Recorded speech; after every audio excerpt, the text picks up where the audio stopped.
nakabantay na ang Department of the Interior and Local Government o DILG sa mga galaw ni dating Ako Bicol Representative Zaldico matapos lumabas ang warrant of arrest laban sa kanya at 17 iba pa.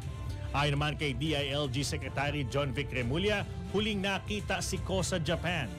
Mayroon umano silang tinatawag na Blue Notice na mula sa International Criminal Police Organization o Interpol para makakuha ng impormasyon tungkol sa person of interest sa isang criminal investigation.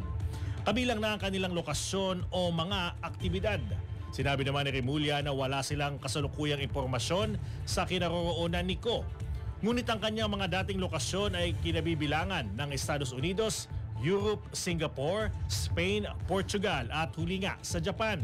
Dagdag niya, dahil may kaso ng isinampa laban kay Ko, mag-a-apply na ang gobyerno ng Red Notice sa Interpol para maaresto o ma-extradite ang dating mambabatas.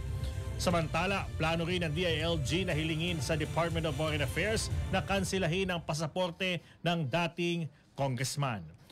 Nagpakawala na rin si Remulla ng tracker team para tugisin si Ko at 15 iba pa na inisyuhan ng Sandigan Bayan ng mga warrant of arrest. Matatandaan naman noong Setyembre umalis si Ko patungong Amerika umano para sa medical treatment.